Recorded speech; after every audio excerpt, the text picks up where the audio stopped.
no society is value-free, and no society has endless amounts of money to be able to send everybody everywhere at all times, whenever they want, for whatever reason. So judgment has to come into it. Yeah. When you have judgment, you have some criteria about what informs your judgment and decisions. To some extent, and I agree with Omar, instrumentalism does come in. I mean, I don't think art for art's sake is the only thing that art does. I do think it has many dimensions, multiple dynamics, and again, I use the word disinterested. If organisations which hold funds can be disinterested in viewing how they allocate those funds, that is a great thing. It is very, very difficult to constantly do that when at the same time, in order to keep those funds, you have to present the sort of evidence to paymasters. The only way to relieve yourself of that is not taking government money. Then would we be a richer or poorer society? In my own institution, for example, where a great deal of income is generated by teaching English overseas, I think what will happen with the British Council is will become eventually a social enterprise where all of the revenue earned from English language teaching will eventually fund the arts. But I don't believe that will mean it will be value-free either. Can I just say, on the bright side, I mean, obviously they have, I mean, like all big institutions, there's the bureaucracy, which is absolutely terrible at the British Council, and there are the individuals, and I can vouch for a couple of Andrea's colleagues in Palestine, who are just amazing. I mean, who braved, you know, all sorts of dangers to make things happen for no other reason than the belief in what they were doing. On the bright side, so just to say that I think the problem here is about the form and whether the process of funding is democratic enough, whether it's transparent enough, and whether we can actually decrease its sort of bureaucratization. As we were saying before, this is one of the issues with the visa process. It's also the issues with cultural institutions. On the bright side, there's a lot of exchange going on regardless of the British Council. People are, I mean, I disagree that the culture is ideology in the sense that it pervades everything we do. It's not simply about whether we like Damien Hirst or not.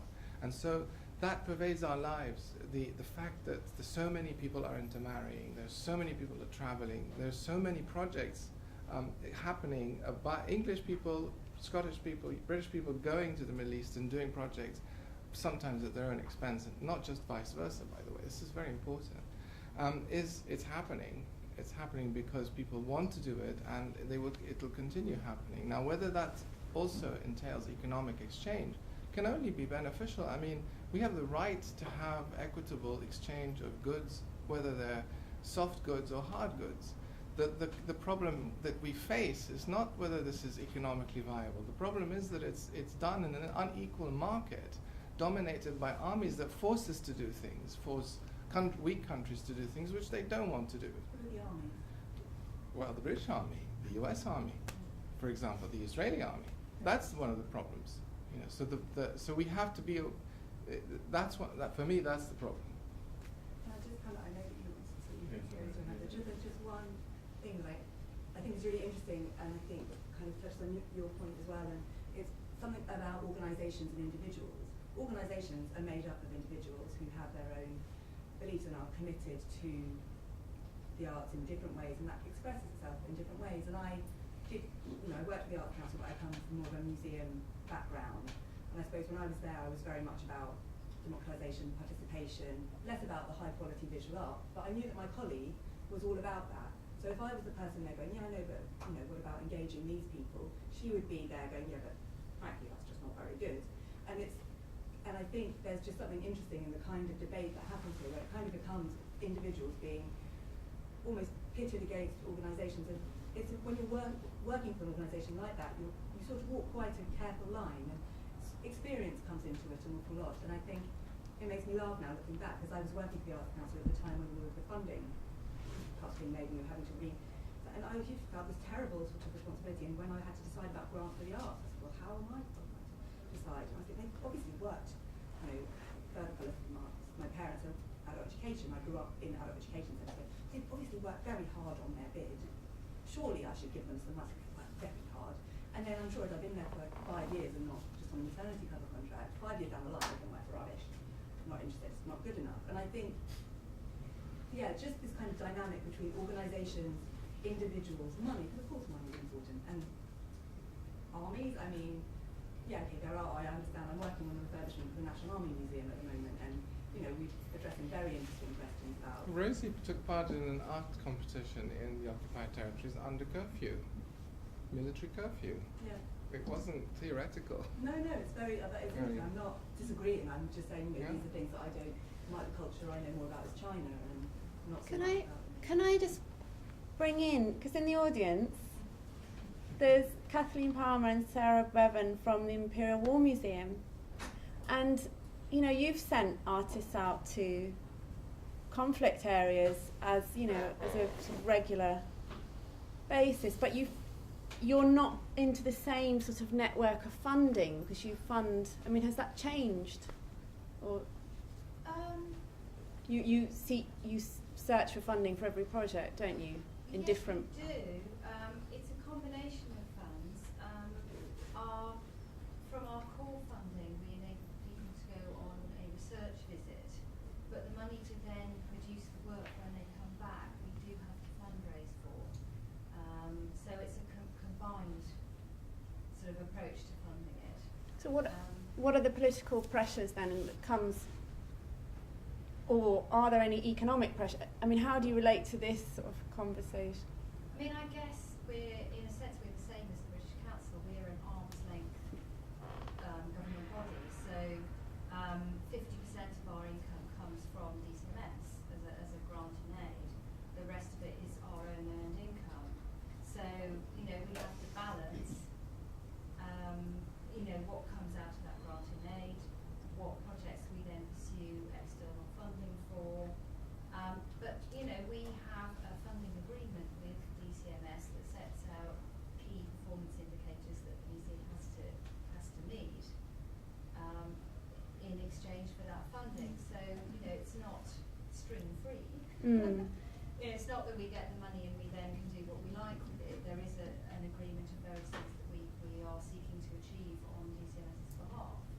Wasn't there a deal with Margaret Thatcher that you got some extra money if you celebrated the Falkland War? The conscience of the Is the short answer to that. No. Why did you get such a huge grant then, extra grant that year to do up the Imperial War Museum? Well, that was Just before my coincidental, time, was it? I have to say. Not what I heard And inside. I don't think that I would describe what you did as celebrating the Falklands War either. I admire your exhibition, but you did get money from Thatcher to redo the Imperial War Museum. She wanted it done, and it was a huge sum of money written in the arts. That was But this, before I was sorry, this is working a there. slightly I think going that's- off topic. Yeah. Yes, I do think that's an important topic. I mean, I think Thank you. I would like to hear a bit more. So far, I don't feel I've been convinced that there is a good case for cultural exchange, and I'm sure there must be. But it can't be. Well, it Let's can't, vote. No, let's be clear. I mean, it's not. It's not about. I mean, you're noticing something in London going on now. There are a number of cultural institutions or foundation galleries setting up that have their roots in the Middle East, right? There is a purpose to projecting your cultural activity internationally. I'm not, you know, we are in the West. We are projecting our commercial galleries into the markets of the emerging markets, the art markets of the emerging markets. Now, these are all kind of like bean counting kind of arguments. Yes, it might have a diplomatic effect. It might kind of create a bit of political goodwill. It might be economically interesting. From coming from the other side, it may be about brokering influence from emerging markets, from those countries into the old economies and polities of the West. But all right, okay. Apart from all that, you know, what's so good about cultural exchange, right? There must be some less boring reason for why people communicating each other's cultures or each other's artistic activity from where they are in the world to each other is already anyway a good thing, right? It feels like we've not really been very passionate or very enthusiastic about making that argument. I mean, I know Andrea has a lot on her plate, right? And a lot That's of people all I says, do. I don't know how. No, but what you mean. but It's not passionate. what's We don't the say that. apart from it being some kind of maybe political intervention? What else could it be? No, Jude, I mean, Yeah. it's very difficult to answer that question really in a nutshell. But if I did it anecdotally, I'd say I'd give the example of a photojournalist I know who went to Afghanistan 25 years ago, 30 years ago, to film Afghanistan before anybody really. It was during the Mujahideen, and before Britain became involved at that stage in sending its army there. And he filmed children in orphanages and was absolutely shocked by what he saw. And he adopted 3 disabled children and brought them back. He couldn't bring him into Britain because they weren't allowed visas to come back, so he went to settle in France with these children. And what he said was so extraordinary was that children who've been brought up in Afghanistan with a monoculture, with no other knowledge or experience of anything else but the life that they led, were astonished that other religions could coexist. So I think cultural exchange ultimately must be about providing knowledge and information that there is not just coexistence, there's an enormous coincidence and crossing of different sorts of lives. And having that knowledge makes us richer people. It may sound ideological, but if I didn't believe that, I wouldn't do the job I did. I think if I lived in a monoculture where only those things which I had been born in, because I happen to be born in Saudi, I have to be a Muslim. Actually growing up, becoming adult, is learning of the complexity of all the different aspects of life and the choices you have to make if you don't offer people choices, or if you don't enlighten people about the choices that they then can make for themselves as adults, then I don't think we would be doing our job. But our real job is to make artists do that, because artists provide a view of the world which is uniquely theirs.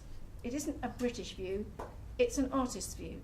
And it represents something unique and individual. And I think being able to send that overseas is valuable because it allows other people who don't have rights to individuality and freedoms that we have, whatever the restrictions on our visas, we still have incredible rights and freedoms. And there are many societies, particularly those where our money is, you may say, dirigistly activated, but is directed towards don't have those freedoms. So for me, it is providing knowledge, but the knowledge of how individuals experience the world that is valuable.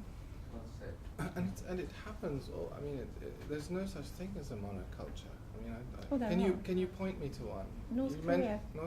Even that. Iran. It's very arguable, and it's perhaps a very rare case where a regime has succeeded. But even that, I'm not really sure. You mentioned Saudi. That's a pretty diverse place. You don't see it, but it is. There's an ideology which wants to pretend that there isn't, but it's a very diverse country, and I know it very well. And it's diverse ethnically, it's diverse religiously, it's diverse topographically. It's a very diverse culture.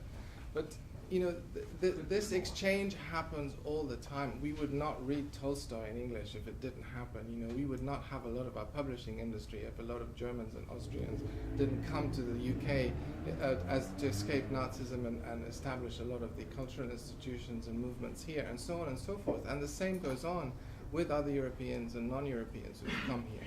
It happens. It goes on and on. What we're talking about, whether it's worth facilitating or not. Yes, exactly. And I think the model of promoting British art abroad is only one model. Absolutely. It's happening in all sorts of ways all the time. Rosie is an example of it. Her father is Palestinian. Her mother is Northern Ireland. That's a pretty good start. And both my parents are Palestinian, but look, I sound like I don't think I sound Palestinian. So all these things are happening all the time. Just to take up your point about Saudi, you say that because you've been and you know it and you have a sort of fundamental understanding of it. How many people in this room do? What we read are headlines which are nearly always negative. They're nearly always sensational.